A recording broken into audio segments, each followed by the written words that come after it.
भाऊ, भाऊ बाहर आइए। भाऊ, भाऊ बाहर आइए, मुझे कुछ बात करनी है आपसे। चुप! तेरी हिम्मत कैसे हुई यहां तक आने की?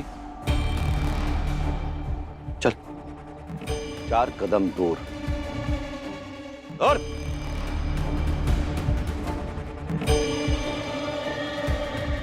अब बोल, क्यों चिल्ला रहा था? आपके लोगों ने जो खुद हो भी जनार्दन चाय वाले और नटवर के साथ अमानवीय व्यवहार किया है भाऊ, आपको पता भी है?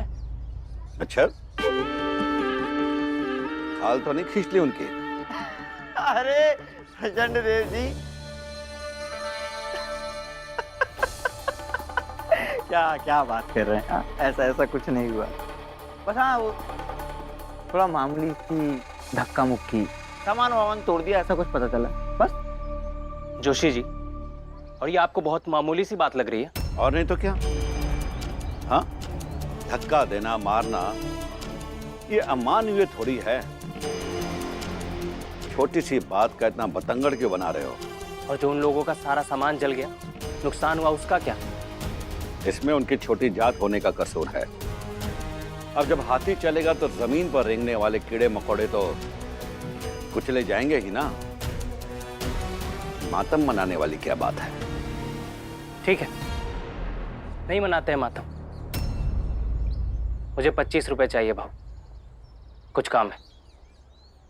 वैभव, अब तुमसे हमारा कोई रिश्ता नहीं है, तो मेरे पैसे किस बात के? मैं रिश्ते के बदले नहीं मांग रहा हूं, मैं अपना हिस्सा मांग रहा हूं भाऊ। दे दीजिए, क्योंकि मैं आपसे बेकार में कोई बहस नहीं करना चाहता, और वैसे भी आप मेरी बात तो समझेंगे नहीं। प्रचंड देव जी, ये क्या सुन रहा हूँ मैं? हाँ? आप इतने समझदार हैं, इतने जिम्मेदार हैं, मुझे सुनने में आ रहा है कि वो भीम रमा आपके बरामदे तक खाना लेकर आए थे, और ये आपके प्यारे भाई वही खाना कल खा भी रहे थे।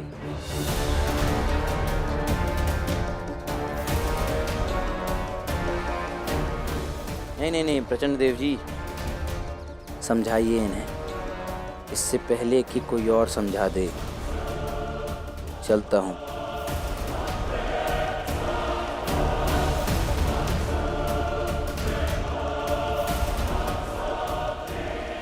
भाऊ,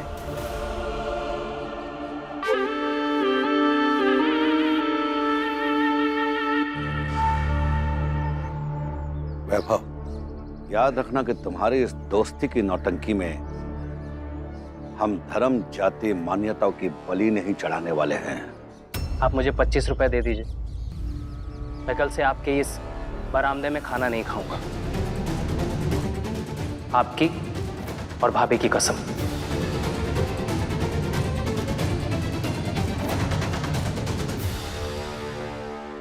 भीमराव, भीमराव, आइए गुरुजी, आइए। बस आपकी ही कमी रह गई थी। यहाँ कई तरह का तमाशा पहले से ही चल रहा है। अब आप आइए और बताइए कि आप इस तमाशे में कौन सा रंग डालने वाले हैं। गुरुजी,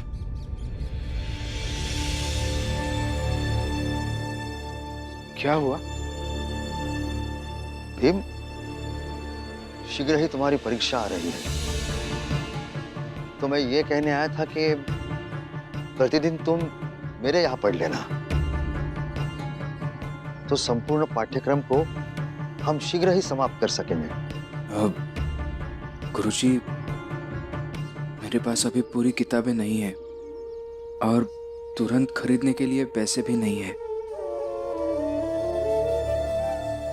पिछली परीक्षा तुम पैसों के कारण ही नहीं दे पाए थे, किंतु अब किसी भी परिस्थिति में तुम इस परीक्षा को नहीं छोड़ सकते। छोड़ना तो मैं भी नहीं चाहता हूँ गुरुजी, लेकिन जैसे मैंने आपको बताया, आधी ही किताबें हैं, वो भी रमा गहने बेचकर लाई थी। जैसे ही मैं किताबें खरीदने के पैसे जोड़ पाऊंगा, मैं आपके यहाँ आ जाऊंगा पढ़ाई करने के लिए। किताबों की व्यवस्था मैं कर दूंगा।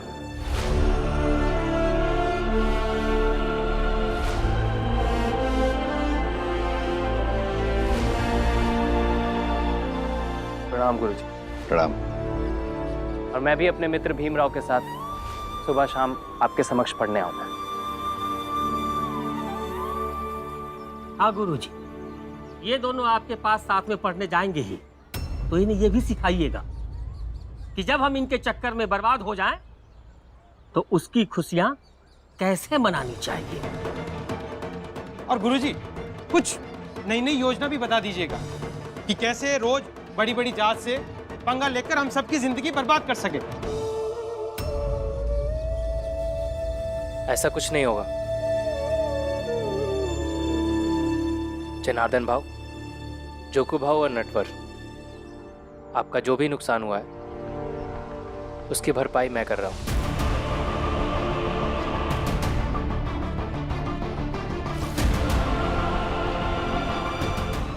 ये लीजिए।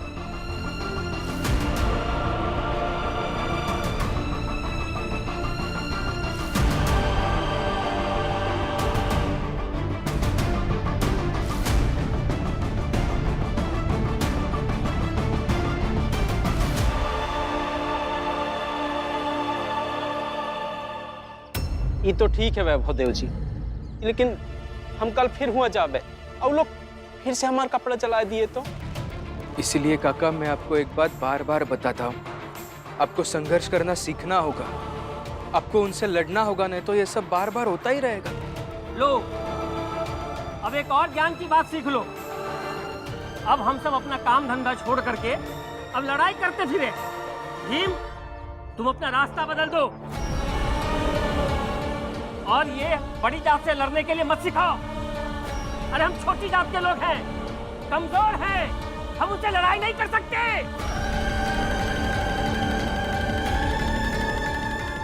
बहुत बोल रहे हो, तब से देख रहा हूँ बकबक किए जा रहे। आज तो तुम्हारा काम खत्म कर ही देता हूँ। आज तो तुमको छोड़ूंगा। अरे वैभव,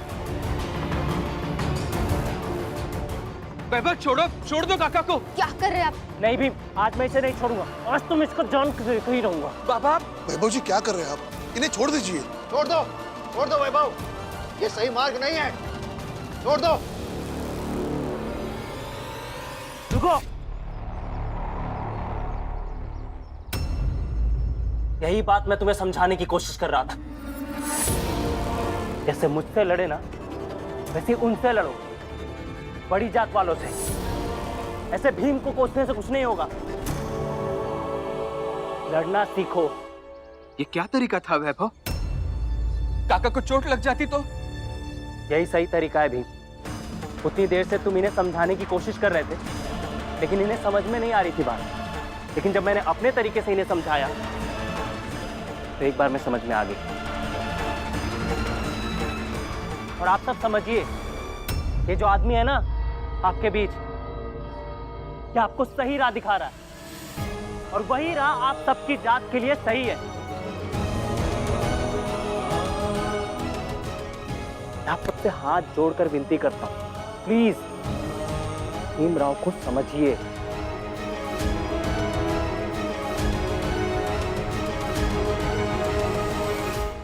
चलो भीम, हम लोग बाजार चल के किताबें खरीदते हैं। चलो भीम, पैसों की चिंता मत करना, हम दोनों हैं ना, चलो चलो।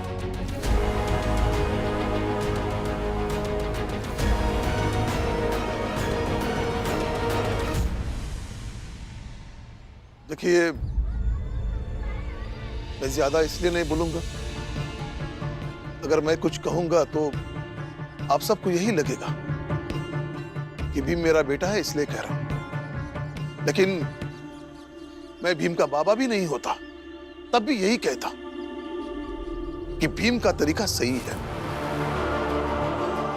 इस समाज में रहने के लिए और ऊंची जाति के लोगों से संघर्ष करने के लिए। भीम का कहना सही है। राम जी, तुम भी किसे समझा रहे हो? समझाया उसे जाता है ना जो नासमझ होते हैं। ये लोग तो पहले से ही बहुत समझदार हैं, तो इन लोगों को तय करने दो कि क्या करना है। चलो, हम लोगों को काम ढूंढने चलना है।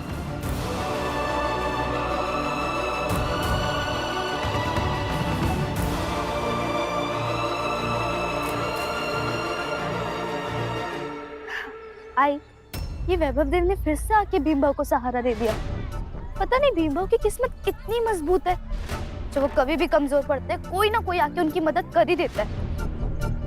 हाँ, पता नहीं अब भीम कौन सी नई मुसीबत लेकर आएगा।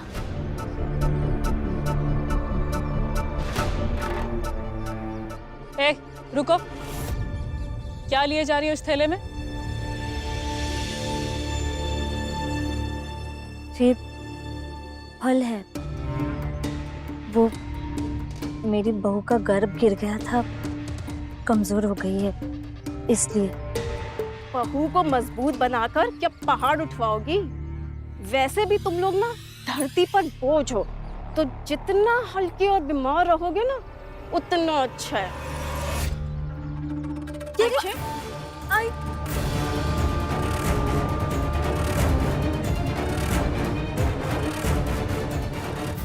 संतरा है, अच्छा है। ये हम तो चुपचाप जा रहे थे ना, आप लोग के सामने भी नहीं आए, फिर आप लोग ऐसा क्यों कर रहे हैं? छोटी जाति की होकर हम बड़ी जाति वाली औरतों से सवाल करती है, हाँ? अरे ये क्या किया आपने? जो किया सो किया। चलो जाओ तुम दोनों यहाँ से। ये दोनों कहीं नहीं जाएगी।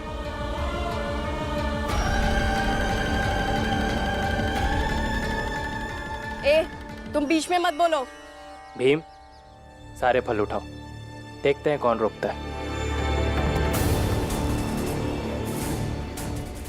आप दोनों ने ये सही नहीं किया। ऐसे किसी के सामान का नुकसान करना सही नहीं है। और मान लीजिए ये सही गलत आपको नहीं भी समझ में आता है, कम से कम इतना तो समझिए कि एक सास अपने बहू के साथ घर का कुछ सामान ले जा रही थी। ऐसे रिश्ते और इन रिश्तों की भावना आप दोनों से बेहतर कौन समझ सकता है? आपको समझना चाहिए। ए, क्या बोल रहा है तू? अरे तू तो है ही धर्मनाशी। अरे कहाँ तेरा बड़ा भाई, हम ऊंची जात वालों की शान, और तू इन छोटी जाति वालों के साथ रहकर तू खुद भी छोटी जाति वालों जैसा हो गया।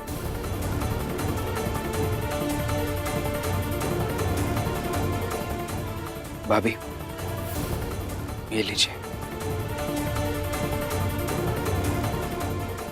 तुम दोनों चलो, आओ।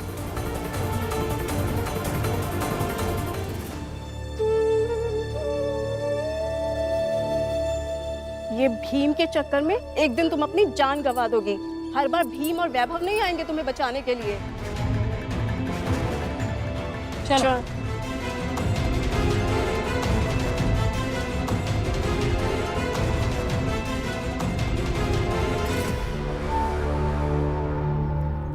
प्रसन्न देव जी, मुझे एक बात बताइए, ये वैभव देव लंदन पढ़ने ही गए थे ना? हाँ, तो क्या वहाँ उनकी पढ़ाई पूरी नहीं हुई जो यहाँ उस भीम के साथ कैलस्कर गुरुजी से पढ़ रहे हैं? नरोत्तम, वैभव को लंदन में पढ़ाना ही बवाल हो गया हमारे लिए। हम इसलिए चुप है कि कहीं वो कानूनी कार्रवाई करके अदालत न चला जाए। खैर, अब जब तक वो यहाँ है तो रह ले। एक बार वो लंदन चला जाए तो फिर किस्सा ही खत्म। किस्सा खत्म हो जाएगा प्रसन्न देव जी, मेरी बात सुनिए। वैभव देव कुछ ज्यादा ही हवा में उड़ रहे हैं, उन्हें पता नहीं है कि छोटी जात की नियति क्या होती है। देखिए, वो खुद अपनी जात छोड़कर छोटी जात के नहीं हुई। क्यों ना उन्हें महसूस कराया जाए कि छोटी जात का होना क्या होता है।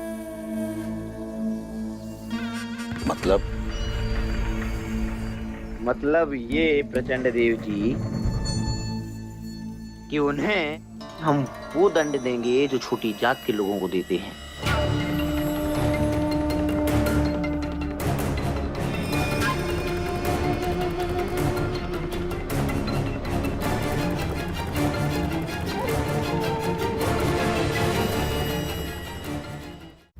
बात तो तुमने बिल्कुल सही कही नरोत्तम। तुम एक काम करो, तुमने जो कहा है जाकर वही करो। तुम वैभव के पास जाओ और उसे यह एहसास कराओ कि छोटी जात का मतलब क्या होता है और बड़ी जात की ताकत क्या होती है। नहीं जी, नहीं नहीं नहीं जी, ये तो बिल्कुल गलत है। और फिर वैभव तो घर के हैं हमारे। नरोत्तम जोशी जी जो भी करने जा रहे हैं वो सब बहुत बुरा है। तुम ढंग से चाय पीने भी दोगी या नहीं? जब देखो बीच में चपड़ चपड़ शुरू हो जाता है तुम्हारा। नरोत्तम, तुम जाओ और वही करो जो तुमने कहा है।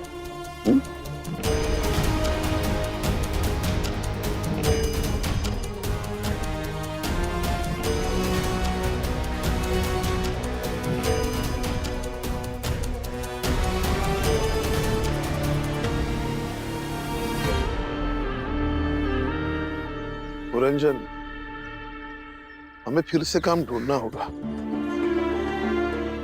आज भले ही वैभव जी ने भीम को किताबें खरीद कर दी हो, लेकिन मैं वो किताबों के पैसे कहीं से भी लाकर उनके लंदन जाने से पहले दे दूंगा। और राम जी, काम तो ढूंढना ही पड़ेगा, लेकिन तुम खुद को मारने वाला काम अब नहीं करोगे। अरे बाबा, नहीं करूंगा। फिर तो कुछ भी नहीं कर पाओगे राम जी।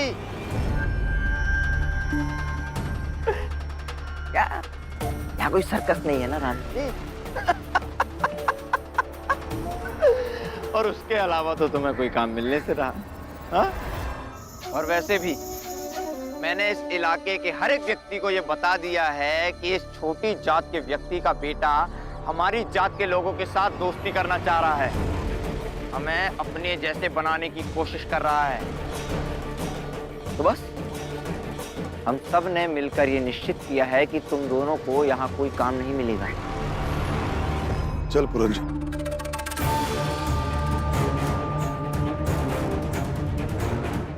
जाओ जाओ राम जी, दौड़ के जाओ, धक्के खाओ।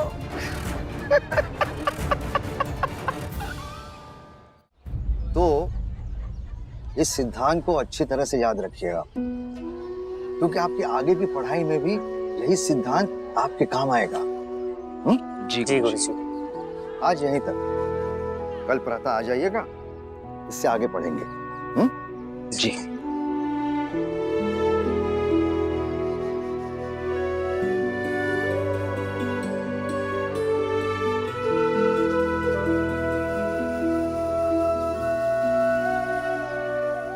गुरुजी, मैं सोच रहा था कि भीम को लंदन जाकर पढ़ना चाहिए, वहां पढ़ाई के सारे रिकॉर्ड्स तोड़ देगा। कुछ भी। वैभव, पढ़ने में भीम अच्छा है, इस बात को तो मैं भी जानता हूँ, और साथ साथ भीमराव अत्यंत मेहनती भी हैं। कसम से कह रहा हूँ भाई, लंदन में मैंने जितने भी स्टूडेंट्स देखे, कोई भी तुमसे ज्यादा पढ़ने में तेज नहीं है। एक काम करते हैं ना, तुम पहले यहाँ की सारी पढ़ाई खत्म कर दो, फिर लंदन आ जाना, हम आगे साथ साथ पढ़ेंगे और फिर बैरिस्टर की पढ़ाई भी साथ साथ ही करेंगे। छोड़ो ना वैभव, लंदन जाने के लिए पैसे लगते हैं। यहाँ तो ये किताबें भी तुम्हारे पैसों से खरीद के पढ़ रहा हूँ। धीरे धीरे रे मना, धीरे सब कुछ होय, माली सींचे 100 घड़ा, ऋतु